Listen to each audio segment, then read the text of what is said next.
Boom! Hey, everybody. Guys, please jump on here real quick and see if we can get this show on the road and see if we can sling this conversation around.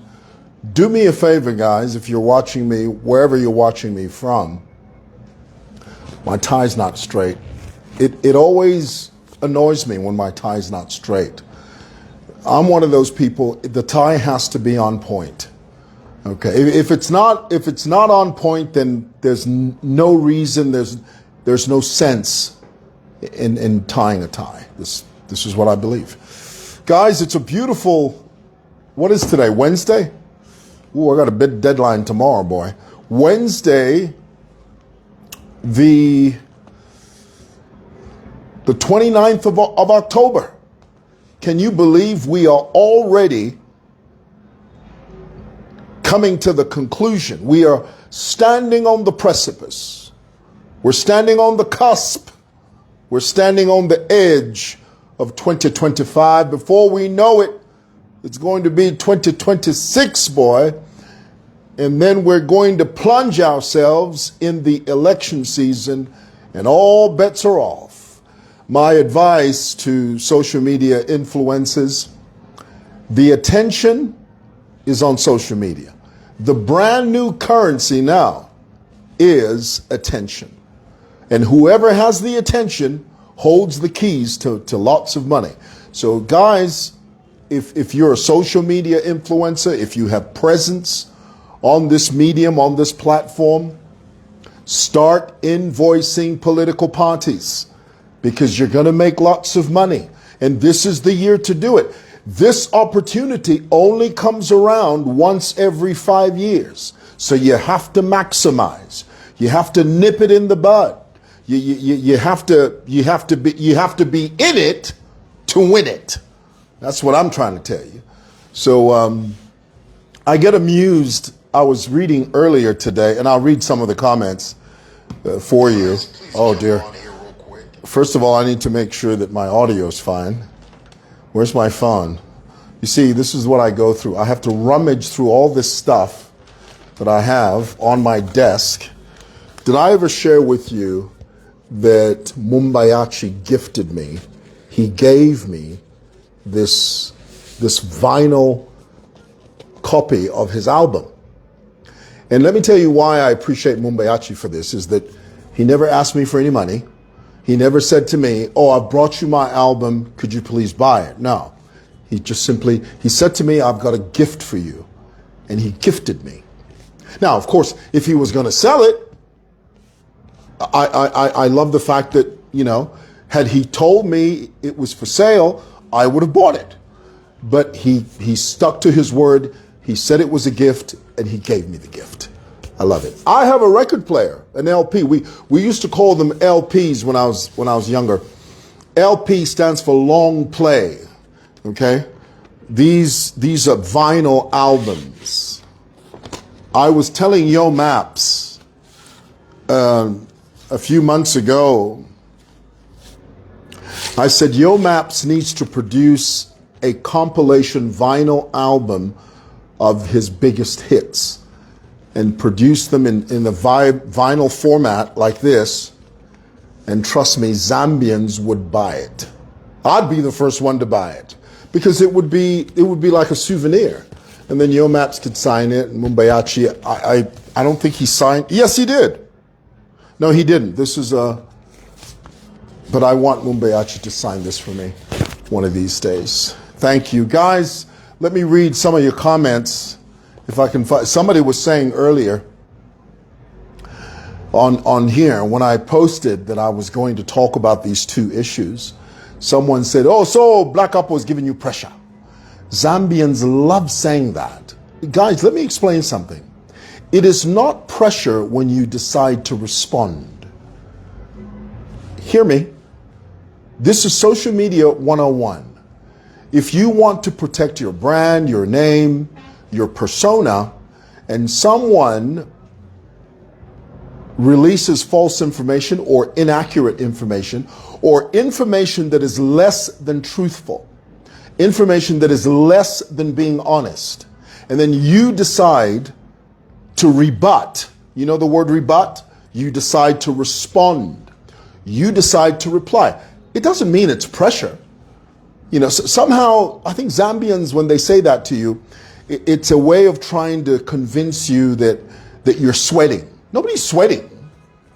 When someone puts out false information about you and you decide on your platform, such as this one, this is my platform, I can do whatever I want on this platform.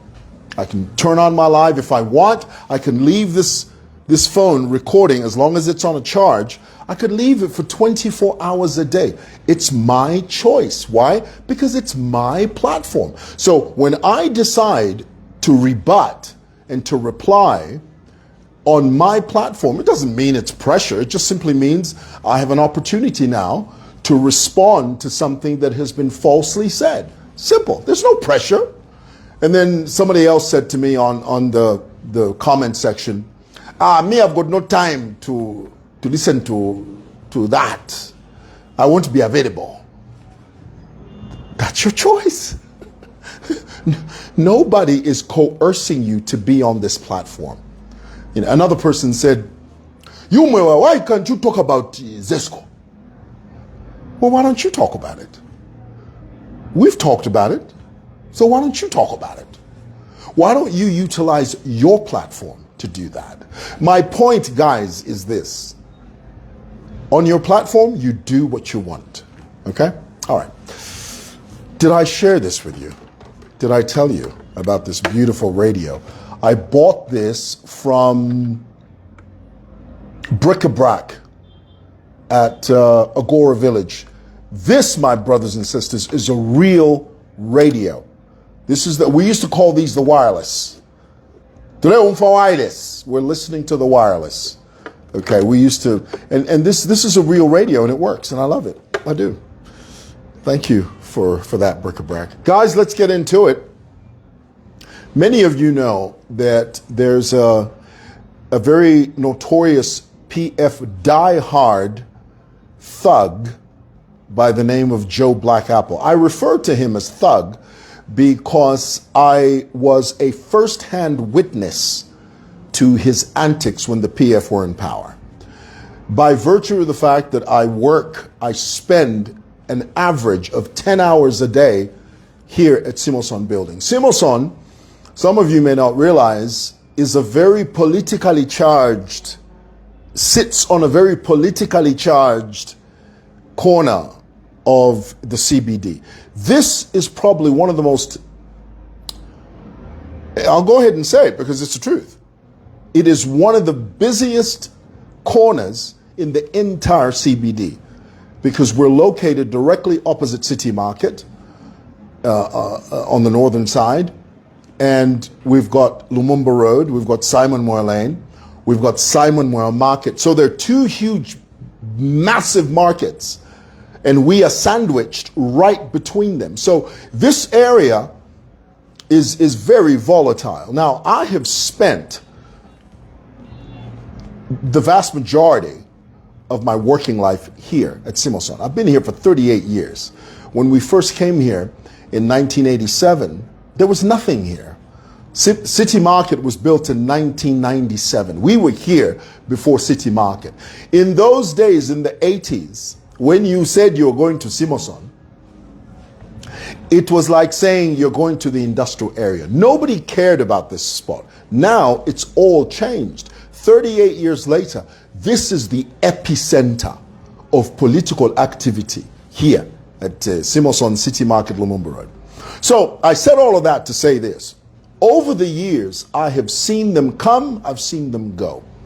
I've seen wonderful people, I've seen notorious people, I've seen brutality like you would not believe. If I were to tell you some of the stories, some of the things that I have witnessed by virtue of the fact that I've operated from this spot, it would curl your hair if your hair was straight, or it would make your hair curly, straight if it was curly. That's just how crazy this spot is. So I've seen them all. I've seen them all, including Black Apple. During the PF, Black Apple was notorious. The man that you've seen, he was a guest. Let me bring you up to speed. He was recently a guest on some type of online chat show. And the interviewer asked him a very pointed, straightforward question. The interviewer said, "We hear that during the PF's tenure, during the time of the brutal regime of the PF, you were notoriously involved with torturing people at a place called Kamgodi." Now, notice the way he answered the question. He didn't answer it directly. He first of all diverted and started talking about me and started saying, well, you know, the first person that brought this issue up was Simon Mwewa Chitambala and all that. He didn't really answer the question. He had to first of all try to discredit everything that I've said about my eyewitness account of his behavior. I mean, I saw it. In many cases, I even recorded it.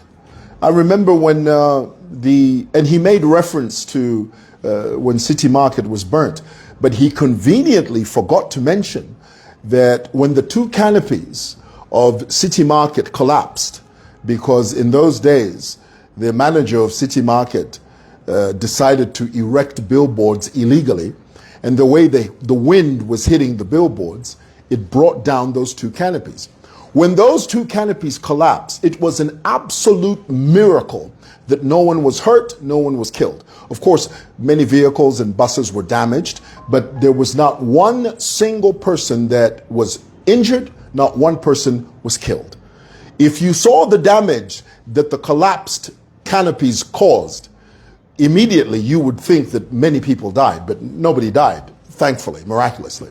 Now, the steel, Nshimbi, the steel that was used to erect those canopies, it was Black Apple and his PF cohorts that brought welders and grinders to chop up that steel and steal it. I was one of the people recording.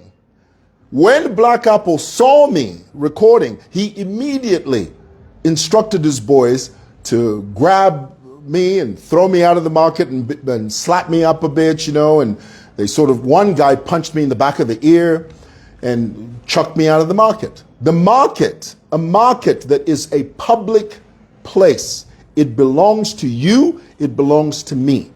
But during the PF, the market was a personal Tohoda item.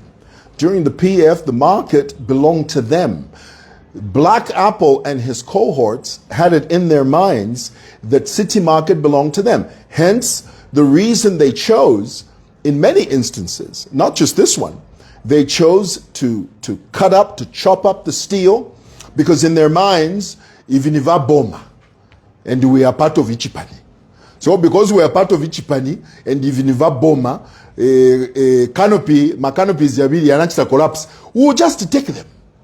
And they were doing this in the full presence of council police and Zambia police. That is the truth. I was there. I know what I'm talking about. You can't refute that. You can't dispute that. You can't go against that. You can't contradict that. You can't say anything contrary when it comes to that issue, because I am a first-hand eyewitness of that event. Notice, he very conveniently didn't mention the part of where he was stealing the steel. Instead, he was talking about, no, Mr. Mwewa was a chairman. Guys, anyone that is a chairman of any political party, never mind the PF, there's evidence to that effect. There's a letter of appointment, there's an application letter. Just the intent of being a chairman, it's not verbal. Are you able to intend to be a chairman just verbally? You just say, oh, chairman. Oh, you want to be chairman? Okay. No. There is a written track record. I've said it once and I'll say it again. I've never been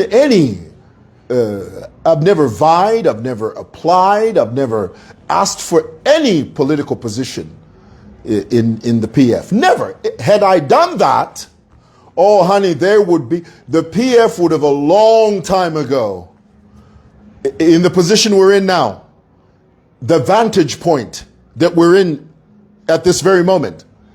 If there was any paper trail of anything, you think PF wouldn't bring it out? Let me even go further. If which I wasn't, but if there are people that say I was some type of chairman in the PF, I never got one single contract from the PF in anything. The only thing I ever put my name forward for, I always used to say, look, if you need someone to cover your rallies, if you need space on our platform to advertise, you're welcome to do that. Yes, that we did. And that's not a secret. That's as an open fact.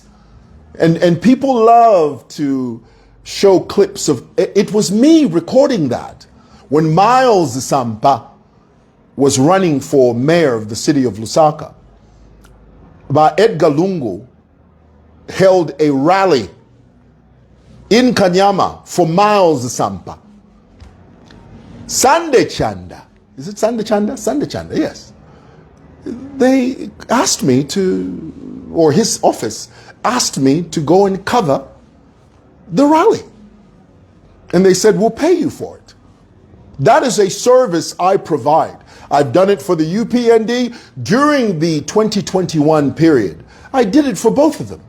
UPND would call me, Gary would call me. Mwewa, we've got a rally, HH is filing his nomination documents at Mulungushi. Could you please go cover it? How much is it? I would tell them the price. I would invoice them. Boom, they sent me the money. I was there.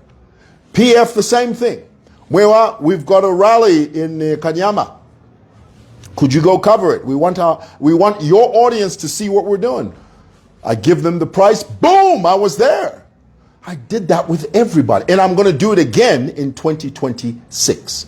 I'm going to invoice the heck out of these guys. Why? Because this is a business. In the same way that Diamond TV is a business. In America, CNN accepts adverts from the Democrats and the Republicans. It is a business. But in Zambia, no, you stood on the stage with PF. So what? And that's my way of doing it. No, you are not a professional like ZNBC. Well, I'm not ZNBC. This is SML TV, where nothing is conventional. Understand that. The sooner you realize that, the better off you are. And the other thing that the PF love to do, they seem to make it look like this video clip of me on stage with Bowman at Miles Sampa's rally. They seem to sort of give off this vibe that this was a secretly recorded video. Wrong. I am the one that recorded that. I'm the one that posted that. Even the photographs of me and Davis Mwila and Bowman Lusambo. It was me. I took those photographs. I posted them on my page. So don't get it twisted. Don't sit there and think, no, Wali Mukopa, he didn't know, and now the secret is, there is no secret. It is an open fact. I did that then, and I'll do it again in 2026. As long as I invoice you and as long as you pay, okay? This SML TV is a business. That's what it is. It is a business first. In the same way that Mwebantu is a business, in the same way that Diamond TV is a business, in the same way that CNN is a business, the same exact way. There is no difference. But if it's convenient for you to believe other than what I've said, be my guest. Believe anything you want. You can jump through this, because guess what? I really don't care. And that, my brothers and sisters, is the truth. All right. So, Black Apple, it's really amusing, because if any of you, I saw a male influencer when Black Apple was cornered by people that call themselves UPND. In my view, those were people that were harmed by Black Apple. They were simply revenging. They were simply meting out to him what he meted out to them. They had an axe to grind. They had unsettled business with Black Apple, because when Black Apple was the big boss, he was the one meting out pain and horror to these people. So now, because the tables have turned, they got him. When they got him and they beat him to a pulp, he starts complaining about it. The Word of God says, he who lives by the sword will die by the sword. The Word of God says, what you sow, that you shall also reap. It is a biblical, immutable, irrefutable, unalterable fact. It is a law that cannot be altered, it cannot be changed, it cannot be sidestepped, it cannot be reconfigured. It is set. What you reap, that you shall also, what you sow, that you shall also reap. Simple. So he's simply reaping what he sowed. And then now he's crying about it. But for those of you that only see Black Apple as a picture on social media, you are not privy to the things he did. I am. You didn't see the things he did when they were in PF. I did. I saw it firsthand. So when you social media influencers start sympathizing with the Black Apple, it's because you don't know. It's because you didn't see what he used to do. So it's convenient for you to talk like that. Anyway, so that's my response. He can say anything he wants. We see through him. I know him. I know everything about that guy. I know his level of brutality. I also know the level of ignorance. Because, I mean, he's a muscle guy, but he is dumber than a box of hammers. I tell you, he couldn't decipher a binary number if he saw it. That guy. It's the truth. Alrighty. Lastly, what I want to say, I want to talk about Simon Mwelane market. It breaks my heart what's going on at that market. The people that are running that market don't care about it. They're not taking care of it. They're not doing anything. They're just, it's just can I tell you what the government should do? You guys remember Munyaule market. Munyaule market was full of shacks. It was the same way that City Market was built. Some of you don't remember that when City Market, before City Market was built, it was just ramshackles there. When Chiluba, the second president of the Republic of Zambia, announced that this piece of land was going to be turned into an ultra-modern market, my goodness, the resistance was fierce. People who settled on top of that land where City Market sits today, they rose up and they shouted and screamed bloody murder. They said, oh, if you remove us from this land, tukayakwi, abana twakula abalishashani. Chiluba said, you are moving from there. We're going to build an ultra-modern market. And then you can apply so that you can be part of that market.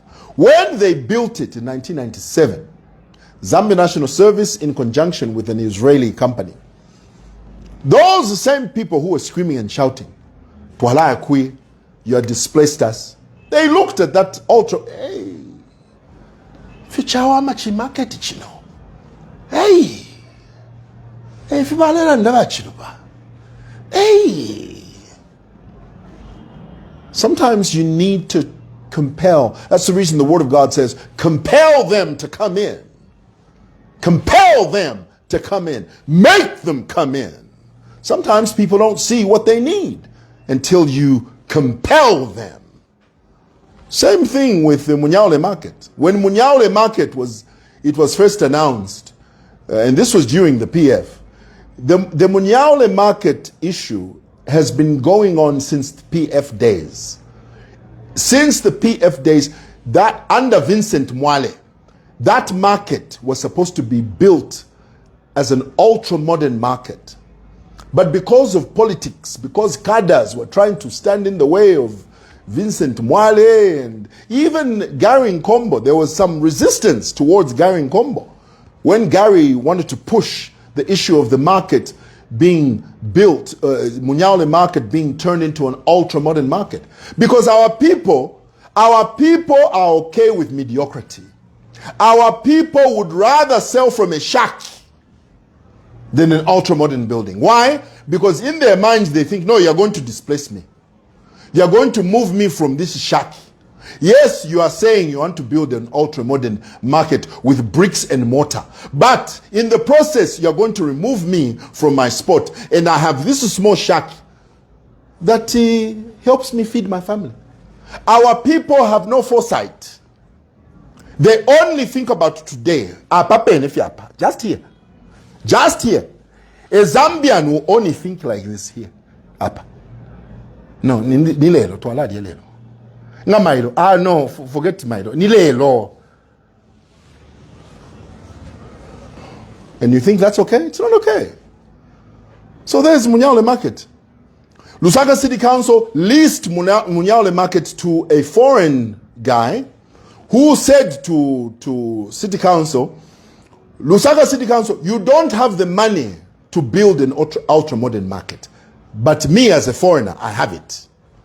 Just give me a long lease, 30, 40 years. I'll build the market. I'll give you a small portion of my earnings. As long as we sign a lease for 20, 30, 40 years. And the council said, okay. So Lusaka City Council gave Munyaole Market to a foreigner who has the money to build that thing. Guess what? Even before Munyaole Market is finished, it is completely occupied. And the chap is charging in dollars. Dollars! All the shops are gone. There is not one single shop at it's now Mama's Market. It's called Mama's Market, where Munyaole was. Simon Mwewa Market is a government building. The top floor is still empty. Why? Because the people who were given offer letters are waiting to sell the rights of the ownership of that shop to someone else for 30, 40, 50, 60, 70,000 kwacha. So the shops are empty. There are hundreds of shops there at Simon Mwewa Market, that have owners, meaning they've got offer letters from the council. They have an offer letter from the council, from a housing department, saying to them, you are the rightful tenant of shop BA in Simon Mwewa Market.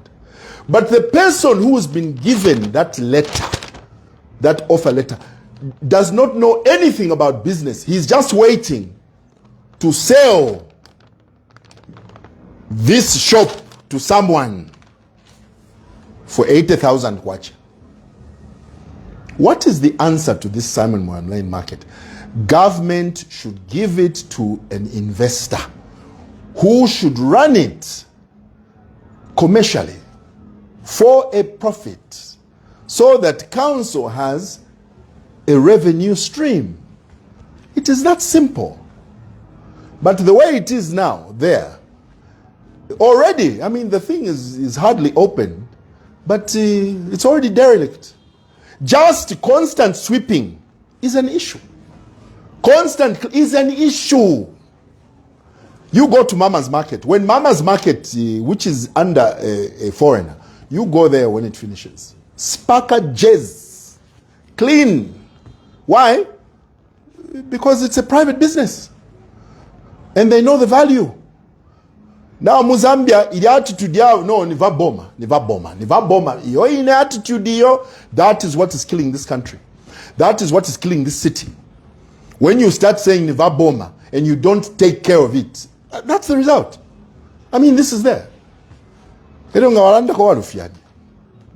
that is your Waterloo. Anyway, I thought I'd share that with you guys. Thanks for watching. Good night. 那么大家的心嘛。